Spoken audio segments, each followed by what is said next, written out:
Douglas Allen Bickford. It is the 16th of August 2022 at about 8:55 a.m. here Pacific Standard Time. Broadcasting live out of my 105-year-old house from my hometown of Klamath Falls, Oregon. I am a self-taught psychiatrist, therapist, and counselor. And the reason that is because I have thousands of hours of studying the science of the mind.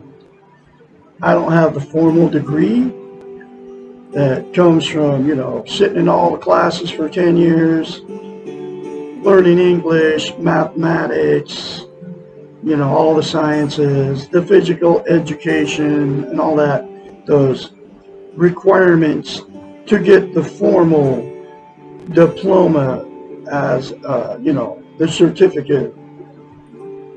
But I have thousands of hours. I went right to the meat of psychiatry and I studied how the mind works on my own for pushing 2 years now. Okay, so that makes me qualified as a psychiatrist, therapist, and counselor to help all of you out there. Okay, I am offering a free service. 1-hour therapy sessions once a week, 4 times a month. Call me at 458-232-5238 to schedule your appointment. Okay. So, billions of us have been sexually, emotionally, and physically abused. I'm a victim of it. Okay. Of all three, actually. But I'm not alone. There's, like I said, billions of you out there that have gone through the same thing. Okay? And we have been trained and taught that to ask for help is a sign of weakness. We can't show our feelings. Men don't cry, women don't get angry, and children should be seen and not heard, as what we've been taught through all the media, the televisions, all of it. Now it's the social media, right? Anyway, so it is not weakness to ask for help. It is strength. So you can call me and ask for help because I needed it. I taught myself because of all my studies of the science of the mind, how the mind works, right? How to heal myself. I can help you heal from the traumatic experience of being sexually, emotionally, physically abused. Just like I healed myself, learned how to heal myself. I can be your psychiatrist. I can be your counselor. I can be your therapist. I can be here to encourage you along the way when you start going through your change, and you will if you get very honest with yourself first and get honest with me as your therapist. There's absolutely only one reason I'm on Facebook and YouTube, and that's to teach you out there how to have a healthy mind so you can get in good relationships instead of dysfunctional ones. You can quit using drugs and alcohol, sex, self-mutilation, which is, cutting or scratching yourself, television and all of it to make yourselves feel good, okay? Because that's what unhealthy-minded people do. An unhealthy mind will affect your physical, it affects everything about you. Your spirituality, your physicalness, your, all of it, okay?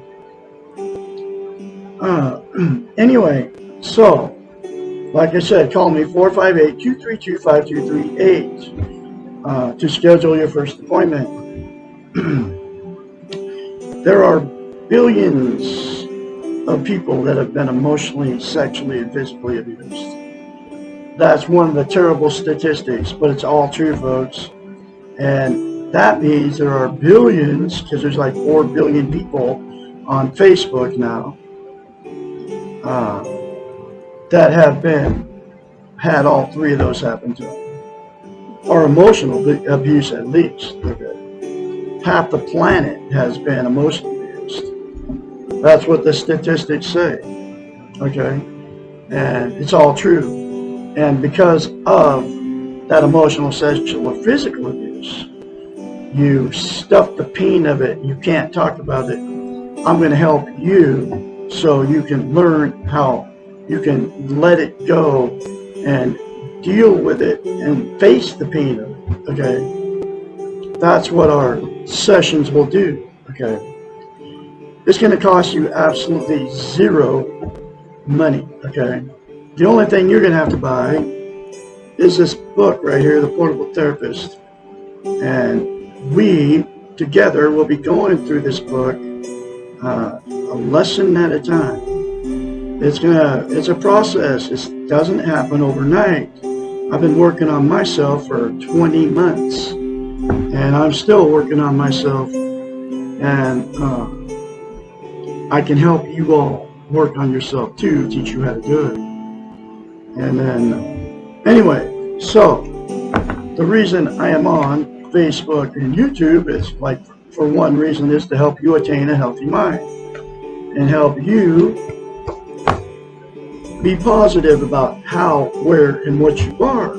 There's absolutely only one way that you can do that, and that is to attain a thing and maintain self-esteem, self-worth, self-confidence, self-love. Those are other words for self-esteem.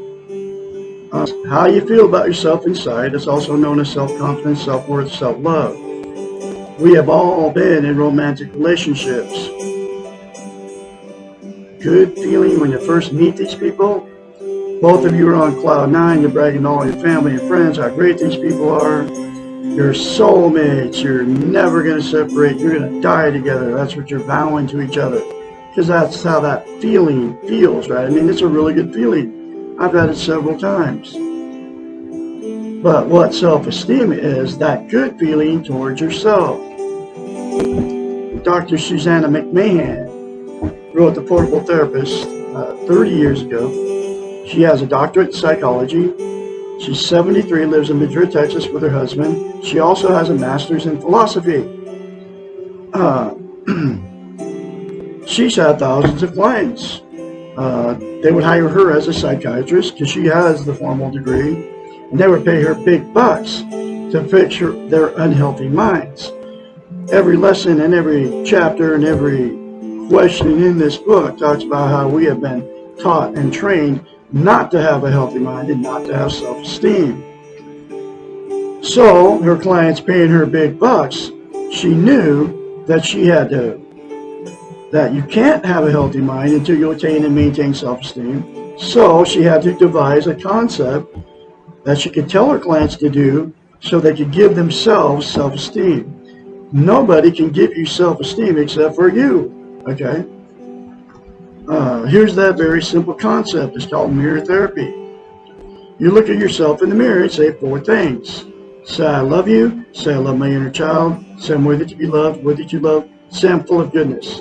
Those 4 things will instantaneously give you self-esteem. But to maintain that self-esteem, you have to practice it. It's like lifting weights. You start lifting weights and stop. You have to start over from scratch. Self-esteem is the exact same thing for the brain. So you'll have to practice it. So in other words, you'll just have to say those things to yourself, and those 4 things, for the rest of your life to maintain self-esteem. Okay? It'll take you less than 10 seconds. I love Douglas Allen Bickford. I love my inner child. I'm worthy to be loved. I'm worthy to be loved. I am full of goodness. And then you will maintain the self-esteem that you attain. Okay? The reason she came up with mirror therapy and why it's so powerful is it's a psychological event that happens in your brain. We cannot lie to ourselves in the mirror. So that's why you can very easily criticize yourself, whether you think it or say it out loud when you're in front of the mirror. Especially when we start getting older, we all do it. I used to do it. I don't do it anymore.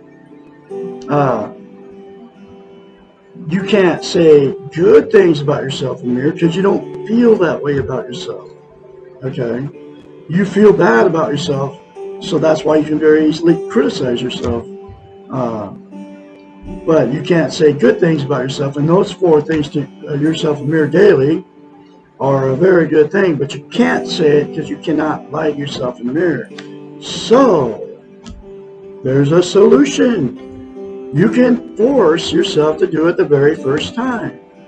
And you'll have to force yourself to do it because it feels very awkward and strange the very first time you do it. And nobody's ever told you to do this before. In fact, it feels and sounds so weird, you want to call me crazy for telling you to do it. Okay? So, you'll have to get beyond your defense mechanisms and force yourself to say those 4 things to yourself in the mirror daily. The more you say it, the more you feel it, and the more you believe it. Self-esteem is the absolute most important thing you can have as a human being on the planet, and here's why that is. There's 2 things. We can't be content without it. Content is also known as internal peace. Content, you feel good about how, where, and what you are. Okay? There are 12 things that people are using to try to be content. They are self-mutilization, which is self-harm, cutting yourself, scratching yourself, etc. There's other ways people, they can see it, okay, and then it makes them feel good to do that. All the social media, Facebook, TikTok, YouTube, Instagram, and the list goes on and on, right? Drugs, all of them. Drugs, alcohol, sex, food, television, gambling, religion, material possessions, people, or money. Those 12 things are known as externals. They're outside of yourself. They can leave you at any moment. They will make you feel good temporarily, but that feel good never lasts. You all know what I'm talking about. The drug high goes away, and so does the alcohol buzz. So you have to do more of those to make yourself feel good. And then the other 10 things are exactly the same thing. I got a little cat down here. This is my latest rescue. Come here, you. Come here, you. Her name is Big Girl. She's a big black and white cat. She came to me. Come here. This is Big Girl. Come here, look at the camera. Oh, isn't she pretty? She's a big girl. That's why I named her Big Bear Girl. Okay, I love you. You go away.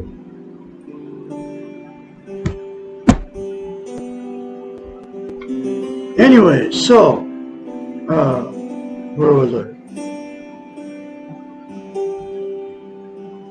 So, you have to force yourself to do it, and get beyond all that, and just do it anyway. And then it'll give you self-esteem. But there are 2 things. Okay, I already told you. We can't be content without it. We also can't have internal peace. The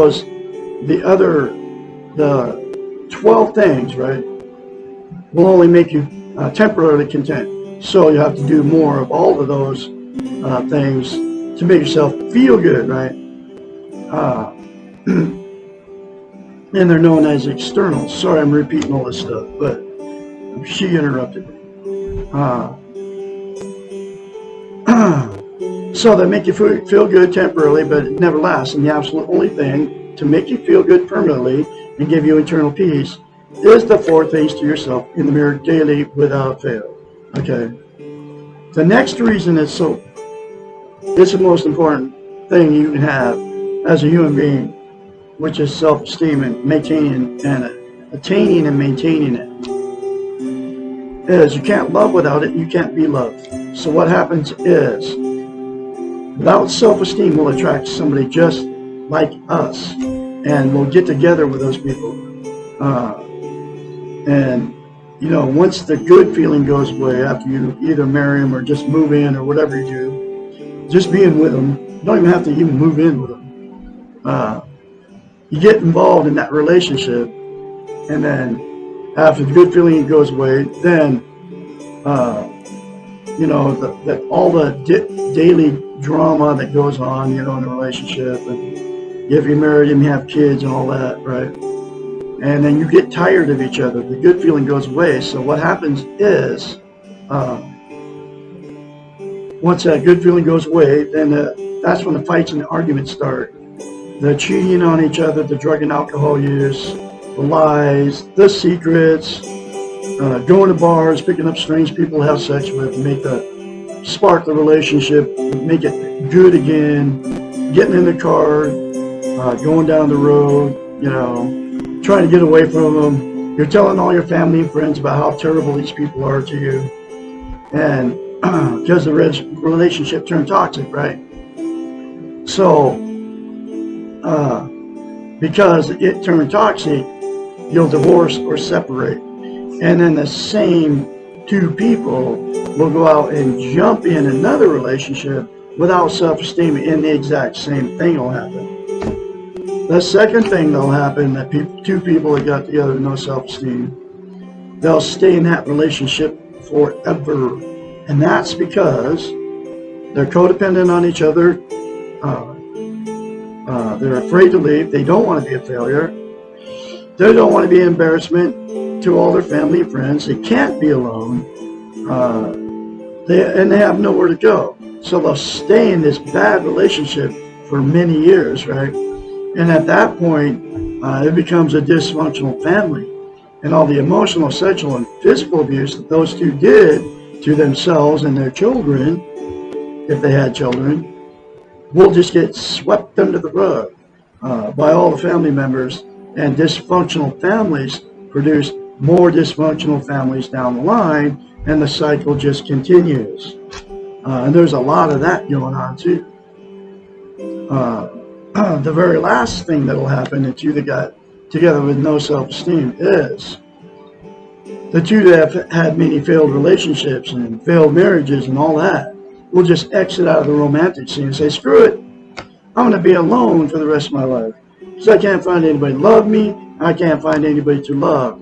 So they'll use the 12 things to try to be content. But you can't ever have internal peace, be content, until you attain and maintain self-esteem, so they will be just as miserable alone like they were in the relationship. Okay. So, my style of therapy. There is a cure for all of you out there. And that is to attain and maintain self-esteem by the 4 things to yourself in the mirror daily for the rest of your life. All parties, and I'm talking to the tune of billions of people, folks, can change all those scenarios. The person all alone can have internal peace and be content living in alone and not have to use the 12 things anymore to make themselves feel good. Television's a huge one, okay? That people are using to try to make themselves feel good. The people that are together in a toxic relationship that has been happening for years, if they said 4 things to themselves in the mirror, it would fix that toxic relationship. And if one of the people in it doesn't want change, it'll give the other person that wants change the courage and the strength to remove themselves from that abusive relationship. And then all parties get this book and go through the many other concepts that will give you a healthy mind. Or you can watch me, because I'm going through this book. I have been for a year and a half, 2 years, right, almost, teaching out of this book, okay, how to attain and maintain a healthy mind, and attain and maintain self-esteem, okay, and then I can encourage you along the way. I can be your mentor. But I can also be your psychiatrist, your therapist, and your counselor, okay? So I'm going through this book one lesson at a time. Here's that next lesson.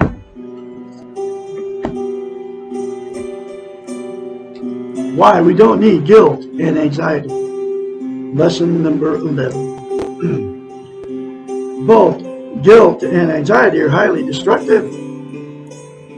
Like the weak ego, they function to make us feel bad about ourselves. They prevent us from being the best we are capable of being, and they paralyze our actions. They have no viable function in the present. When we're living in the moment, we have no time for guilt or anxiety. We're living our lives rather than judging our lives. We don't need guilt because we are equipped with a conscience. In this context, guilt and shame are equivalent. Our conscience tells us when we have done something wrong. The conscience says things like, oops, that was bad behavior, or I wish I hadn't done that, or said that. Our conscience can be thought of as a gentle teacher, instructing us in the moment how things are progressing and what we need to change. Once you trust yourself, you can trust your conscience. Guilt, on the other hand, can be thought of as a malevolent dictator. Guilt tells us that we are bad and that the sum of ourselves is inappropriate or evil or uncaring. Guilt takes one action or thought or feeling and generalizes it to the total person. Guilt allows us to feel overwhelmed with negativity and leaves us feeling powerless and helpless. That is why it is such an effective dictator. It quickly assumes total control over your nature, your behaviors, your life. Guilt is also insidious. Now think about that word. Insidious is beyond evil. What insidious means, it's like Jeffrey Dahmer eating his victims, right? That's what insidious means. That's how bad guilt is. Guilt is insidious, is that it perpetuates the continuation of the bad behavior. Think about that, folks. It can be thought of as an evil circle, a snake with his tail in its mouth. This is how guilt generally works. Number one, you do something that is unkind or uncaring or destructive to yourself or to others. Something that you know or feel is wrong. Number two, you begin to feel guilty. Number three, the guilt grows. Number four, you are now feeling acutely and painfully guilty, and the pain is overwhelming. Number five, you begin to look for a release from all the pain. Number six, you start to externalize the reasons for your behavior. If he did this, then I wouldn't have done that, etc. Number seven, you increase the externalizations until you have rationalized and justified your behavior. Number eight, you believe your justifications. And number nine, you repeat the behavior that created the guilt in the first place. Wow. I bet nobody's ever told you that before. Okay. And it's all true, folks.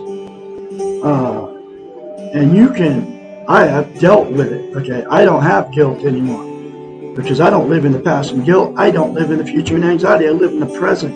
Okay. I can't fix anything that happened that I did way back when. You have to let go of it. You have to drop it out of your memory banks, and then you won't do the same thing again, just like this just said. Okay, this is what you're going to learn from me when you call me and talk to me. Okay, because we're going to go through this together, and you're going to have to get very honest with yourself, and get very honest with me too.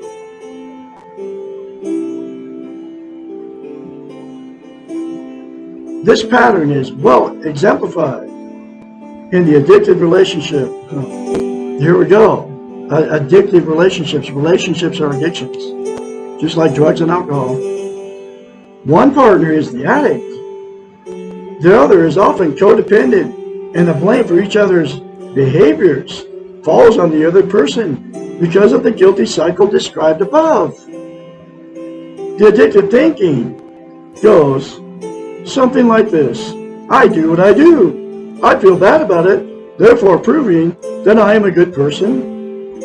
When the pain becomes unbearable,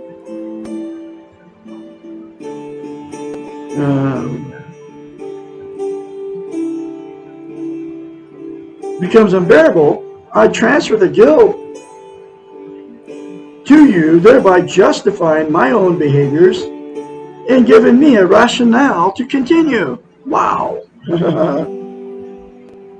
This cycle only works in relationships in which we do not take responsibility for ourselves. We need to be responsible. We do not need to feel guilty. Take responsibility for your behaviors. Stop feeling guilty. Next time you feel guilty, just stop. Tell yourself that you've done something you do not like. You will learn from this. Next time, you will not do the same thing again. Thank your conscience. Reward yourself for taking responsibility. Let go of the guilt. In the same way, anxiety is not needed. Anxiety can be conceptualized as dreaming something we do not want to occur. It is worrying about things that have not yet occurred. Once the thing has occurred, we begin to do something about it. How often do we feel a sense of relief when something we have been worried about actually happens? Question mark. We can deal with whatever happens in the present. We can never deal directly with anxiety. We don't need it. Anxiety may start out as a bad dream while we're awake, but it quickly progresses into a living nightmare. Like guilt, it takes us out of the present and puts us into a painful, discouraging, useless, time-wasting place. Let it go. Live the moment without either guilt or anxiety. We do not need either one when we are living a meaningful life. Woo! My front door and my back door has, when people enter my house, I tell them, let that S-H-I-T go. Because you have to let it go, folks. Both my front and back door, like I said. So I tell people that if they enter my house, which I don't have very many friends, but they'll look at me like, really? And I'm like, yeah, really. And I've had a friend of mine, well, thought he was a friend of mine. Anyway, he'd come and complain about all these people and how terrible they were to him and all this stuff, right? So I literally had to remove myself from him because he was trying to drag me into his world. And that's not me anymore.